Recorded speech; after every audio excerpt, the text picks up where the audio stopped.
She was barefoot, her hair tangled and her clothes torn, yet her voice carried the clarity of wisdom that no textbook could teach. A billionaire's daughter sat cross-legged in front of her, listening with wide eyes, while curious strangers gathered around. No one expected what happened next, least of all her father. The morning sun lit the cobblestone streets of Prague, casting long shadows across the narrow alleys. A man named Viktor Novak, a billionaire who had built his empire through luxury hotels and high-rise apartments, walked briskly toward the entrance of his newest hotel project.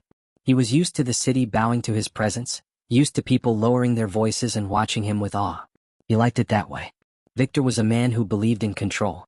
His suits were pressed to perfection, his time scheduled down to the minute, and his daughter, Ilara, was expected to follow the same path of discipline. At only 9 years old, Ilara already lived like an heiress: tutors, private ballet lessons, language classes, and a strict routine. Yet she had a quiet rebellion in her heart, something Victor often overlooked in his busyness. That morning, as Victor stopped to take a phone call, Ilara wandered a little further down the street. That's when she saw her. A girl, maybe 12 or 13, sitting on the cold stone steps of an abandoned shop. Her face was smudged with dirt, her hair hung in messy strands, and her dress was so thin it looked like it couldn't keep out even a gentle breeze. Next to her was a broken cardboard sign, scrawled with the words in Czech, "I can teach. Please, I can teach." Ilara tilted her head, intrigued. "Teach? What do you teach?" she asked. The homeless girl looked up, startled, her eyes a brilliant shade of green that almost seemed too bright against her pale, tired skin. "Math," she whispered shyly. "And stories. I used to be good at school, before." Her voice trailed off. Ilara plopped down right in front of her. "Show me," she demanded with the authority of someone who was used to getting her way. The girl hesitated, then smiled faintly. She picked up a piece of chalk from the ground and began scribbling numbers and equations on the step, explaining them as if she were back in a classroom. Her voice grew steadier, more confident, and Ilara followed along, nodding, asking questions, laughing when she understood something. The two of them looked like mismatched sisters from different worlds, one in designer shoes, the other barefoot with blisters on her toes. People began to slow down, watching. Some shook their heads, others smiled softly. It was strange, almost surreal. A homeless girl teaching the daughter of one of the richest men in Europe. When Victor turned back, his call finished, he froze. There was his daughter, sitting on dirty stone steps with a ragged stranger. His first instinct was anger. "Ilara," he barked, striding forward, his polished shoes echoing against the pavement. "Get up this instant." Ilara looked up at him, but for once she didn't obey immediately. "Papa, she's teaching me," she said innocently, pointing at the girl. "She knows things. She's smart." The girl's face paled. She clutched the chalk tightly as if it were her only possession. "I'm sorry," she murmured quickly. "I didn't mean any harm, sir. She just asked me." Victor's eyes were sharp, cold. He towered over the girl, the crowd holding its breath to see what he would do. To them, Victor was untouchable, a man who could crush anyone with a single decision. And yet, in that moment, something flickered in his eyes, not just annoyance but something deeper. Recognition. Because 20 years ago he had been the boy sitting on those same kinds of steps. Hungry, desperate, holding on to knowledge like it was the only thing that could save him. But Victor never let anyone see his weakness. He reached for Ilara's hand. "We're leaving," he said firmly. "Now." Ilara pulled back. "No, Papa. Please. Just one more minute." The crowd murmured. Victor's jaw clenched. He wasn't used to being defied, especially not in public. But then he looked at the girl again, and he saw the way she held herself, shoulders squared even in rags, voice trembling yet steady when she spoke. "What's your name?" Victor asked finally, his voice lower now. The girl blinked, surprised he was speaking to her. "Mila," she said softly. "My name is Mila." Victor stared at her for a long time, the name echoing in his mind. Mila. A child with nothing but chalk and knowledge, teaching his daughter as if it were the most natural thing in the world. Ilara tugged at his sleeve. "Papa, can we help her?" And that was the question that started it all. A simple plea from a 9-year-old that would unravel secrets, challenge Victor's pride, and change the fate of everyone watching that day. Because what Victor chose to do next would shock not only the crowd, not only Mila, but even himself. The crowd lingered even after Victor pulled Ilara gently away from the steps. His daughter kept glancing back, her small hand clutching his, her eyes pleading silently. Mila sat frozen where she was, her chalk still clutched in her palm, as if she didn't quite believe what had just happened. Victor's driver opened the sleek black car door, but Elara shook her head. "Papa, please. We can't just leave her here." Victor sighed deeply, loosening his tie as if the air around him had grown stifling. He wasn't a man who listened to emotions, not even his own. His world ran on numbers, contracts, profit margins. Yet his daughter's voice carried a weight heavier than any deal he had ever signed. He looked back at Mila. The girl lowered her gaze, ashamed, bracing herself for rejection. She had seen that look before, people disgusted by her rags, dismissing her as worthless. She hugged her knees tightly, wishing she could disappear. Victor's thoughts raced. He remembered himself at 15, standing outside a bakery with an empty stomach, the sweet smell of bread torturing him. He had begged the owner to let him work for scraps, but instead he was chased away like a stray dog. That humiliation had burned into him, fueling his determination to climb higher, to never feel powerless again. "Papa," Elara whispered, her voice trembling. "She's like me. She just doesn't have a home." Her words pierced him in a way nothing else could. He turned sharply and strode back toward Mila. The crowd murmured, parting to give him space. Mila shrank back, unsure whether he meant to scold her again. "Do you really know how to teach?" he asked her directly. Mila nodded quickly. "Yes, sir. I loved school. Before my mother," she stopped, swallowing hard. "Before everything changed. I can explain things. I promise." Her voice cracked, but her eyes didn't waver. She was telling the truth. Victor studied her, then said something that shocked everyone listening. "Then prove it. Come with us." Gasps rippled through the onlookers. Mila's mouth fell open. "What?"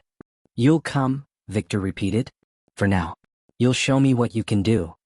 His tone was firm, but beneath it was something else, a strange curiosity that unsettled even him.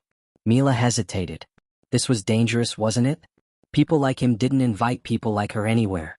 They ignored her, or at best tossed coins at her feet. And yet, his daughter was smiling at her like they had been friends forever. I don't know," Mila whispered. Victor extended his hand. "Decide. Right now." Her fingers trembled as she slipped her hand into his. His grip was strong, commanding, but not cruel. Elara clapped her hands in delight. "Papa, thank you." She rushed back to Mila and hugged her tightly, not caring about the dirt or the stairs. Mila stiffened at first, then slowly let herself lean into the warmth of the embrace. The three of them walked to the waiting car. The driver's eyes widened, but Victor gave him a look that silenced any questions. Mila slid into the leather seat awkwardly, clutching her chalk like a lifeline, afraid it might all vanish if she let go. The car ride was quiet at first. Elara hummed happily, swinging her feet, while Mila stared out the tinted window at the passing city she usually only saw from the pavement. Victor sat stiffly, his mind a storm. He didn't like unpredictability, and bringing a homeless girl into his world was the definition of unpredictable. Yet something about her stirred an unease he couldn't shake. Finally he spoke. "Where is your family?" Mila's throat tightened.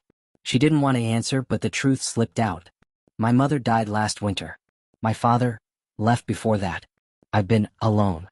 Elara's face fell. She reached for Mila's hand. "You're not alone now." Mila blinked quickly, fighting tears. No one had said that to her in so long. Victor's jaw tightened. He knew hardship, but hearing it in her fragile voice scraped against the walls he had built inside himself. He cleared his throat. "If you're going to be around my daughter, I need to know you're not lying. Can you really teach?" Mila straightened, determination lighting her face. "Yes, sir. Give me a chance." When they arrived at the Novak estate, Mila almost stumbled getting out. The mansion loomed above her, its marble steps gleaming, the fountain spraying arcs of water like something from a dream. She had never been this close to such wealth. Her chest tightened with both awe and fear. The staff exchanged confused glances as Victor led her inside. Whispers followed them, but he ignored it all. He guided them to the library, a vast room with towering shelves and golden light pouring through tall windows. He gestured toward a table. "Show me," he said simply. Mila hesitated, then sat down, pulling Elara close. She began with simple math, her voice gaining strength as Elara's eyes lit up with understanding. She explained concepts with patience, breaking them down in ways even Victor found himself listening to. For once, his daughter wasn't fidgeting or distracted. She was engaged, laughing, asking questions.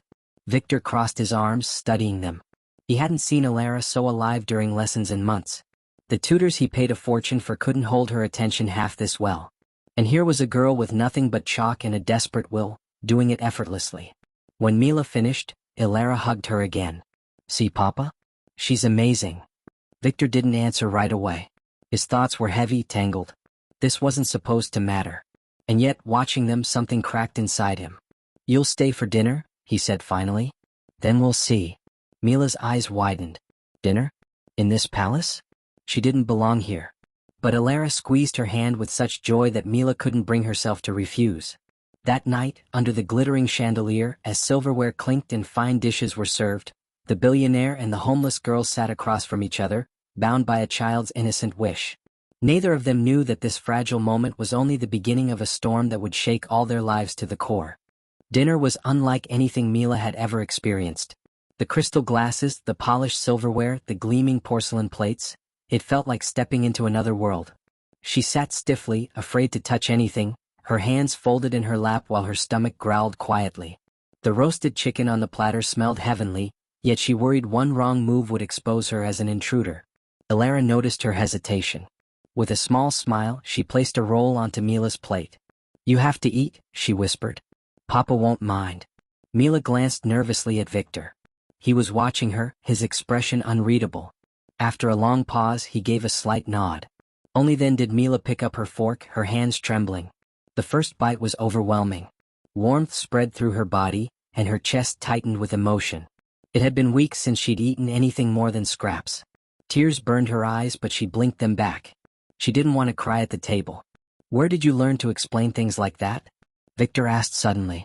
His voice wasn't harsh, but it carried the weight of scrutiny. Mila swallowed carefully before answering. "At school, sir. Before my mother died, she always told me knowledge was something no one could take away. I used to help my classmates understand things. I loved it." Her words were simple, but they carried a sincerity that silenced the room. Ilara grinned proudly as if she had discovered a hidden treasure. Victor leaned back in his chair, fingers steepled, his sharp eyes studying the girl. After dinner, Ilara insisted that Mila stay the night. "Please, Papa? Just one night. She can sleep in my room." Victor hesitated. This was madness. He didn't let strangers inside his life, not even adults, let alone a homeless child. But when he saw the way his daughter clung to Mila, her eyes shining with hope, he found himself nodding. "One night," he said firmly. Mila barely slept. The soft bed, the warm blankets, the gentle glow of the night lamp, it was all too much. She kept waiting for someone to tell her it was a mistake, that she had to leave. But morning came, and Ilara was already tugging her out of bed to play and learn again. Victor stood at the doorway watching them. Something stirred inside him, something unfamiliar. For years, he had believed wealth could buy his daughter the best teachers, the finest opportunities. Yet here was a girl with nothing, giving Ilara something priceless: joy, curiosity, friendship. Over the next few days, Mila's presence unsettled the household. The staff whispered, some openly disapproving. "She doesn't belong here," one maid muttered. But Victor silenced them with a look. If he allowed Mila to stay, no one would question it. And so, Mila became part of their daily life. She taught Ilara not just math but little lessons about resilience, about seeing beauty in simple things. She told her stories of the stars, of dreams she once had, of the poems her mother used to recite. Ilara absorbed it all eagerly, her world suddenly richer in ways Victor had never imagined. One evening, Victor joined them in the library. He sat quietly as Mila explained fractions using pieces of fruit. Ilara laughed when she got it right, hugging Mila tightly. For a moment, Victor saw not a homeless girl but a teacher, a companion, someone who gave his daughter what even money couldn't. But not everyone saw it that way. At a business gala later that week, Victor overheard whispers. "Have you heard? Novak brought a street girl into his home." Laughter followed. "A billionaire playing charity? How quaint." The words stung, though Victor didn't show it. He had built his empire on reputation, on strength. To be seen as soft was dangerous. Yet when he returned home that night and found Ilara asleep with Mila beside her, both girls curled up peacefully, he felt something shift. Reputation suddenly seemed smaller than his daughter's happiness. Still, doubts gnawed at him. Was he being reckless? Was he endangering Ilara by letting this stranger in? Mila was still a mystery. He needed to know more. The next morning he called Mila into his study. She entered nervously, clutching the edge of her dress. "You've been here a week," Victor said calmly. "You've given my daughter more than I expected. But I need to know who you really are." No lies. Mila's eyes filled with fear. She lowered her gaze. I told you the truth, sir. My mother died last winter. She used to clean houses. When she got sick, I tried to take care of her, but we had no money. After she passed, I had nowhere to go. I've been on the streets since. Her voice broke, but she pressed on. I didn't want to beg. That's why I wrote the sign. I thought maybe if I could teach, someone might see me differently. But no one ever stopped. Until your daughter did. Victor leaned back, his chest tightening. Her words mirrored his own past more closely than he liked to admit. He too had been dismissed, unseen, treated as if he were nothing. But he had clawed his way out. Could Mila do the same? I see, he said finally. And if I gave you a chance? If I offered you schooling again? Mila's eyes widened, hope flickering like a fragile flame. I would work harder than anyone, sir. I promise. For the first time, Victor smiled faintly. It wasn't warm, but it wasn't cold either. We'll see. Days turned into weeks. Mila became a fixture in the Novak household. Ilara adored her, and slowly Victor found himself respecting her resilience. Yet outside their home, rumors spread. Business partners questioned his judgment. Some accused him of weakness, of being manipulated by a child's sob story. One evening during a heated meeting, an investor sneered, "Are you a billionaire or a social worker, Novak? People are watching. This girl will ruin your image." Victor didn't respond immediately. He thought of Ilara's laughter, of Mila's determination, of his own hunger as a boy. Then he said quietly, "Let them watch." The room fell silent. But beneath his defiance, Victor knew the storm was only beginning. Mila's presence was changing everything. His household, his daughter, even himself. And the world outside would not let it go unchallenged. Winter descended on Prague with its icy breath, covering the streets in frost. The Novak mansion glowed warmly against the cold, and inside, life had taken on a rhythm no one could have imagined months before. Mila was no longer just a guest. She was a presence woven into their days. Ilara clung to her as though she were an older sister, and even Victor, though reluctant to admit it, found himself seeking her out during lessons, quietly listening from the corner as she explained with patience and clarity. But the outside world was not kind. The newspapers had caught the story, "Billionaire brings homeless girl into his mansion." Some called it charity, others mocked it as a publicity stunt.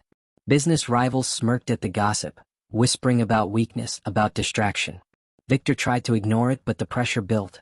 At a board meeting, one partner slammed his fist on the table. "You've lost your mind, Novak. We've worked years to build this empire, and now it's being mocked because of some street girl. Get rid of her." Victor's face hardened. "She is not your concern. This company stands on my decisions, not your gossip." His voice was calm, but steel edged every word. Still, doubt lingered in his mind. Was he risking everything? One evening, he found Ilara and Mila sitting by the fire. Mila was helping Ilara with a story she had to write for school, guiding her gently, encouraging her to find her own words. Ilara looked up when she noticed Victor. "Papa, Mila says the best lessons aren't in books but in life. Do you believe that?" Victor froze. The question hit him harder than any business rival's sneer. He thought of his own childhood, cold nights, empty stomach, the humiliation of being invisible. Knowledge had saved him, but so had small moments of kindness, rare as they were. He realized then that Mila wasn't just teaching his daughter math or writing. She was teaching her empathy, resilience, and courage, things Victor himself had almost forgotten. That night, Victor sat in his study, staring at the flickering fireplace. The memories he kept buried surfaced. The boy he once was, the hunger, the rejection. He had built walls so high that he had forgotten what it meant to feel. Now, because of Mila, those walls were cracking. The next morning, he called Mila to his study again. She entered nervously, wringing her hands. "I've made a decision," he said. His voice was steady, but his eyes softer than she had ever seen.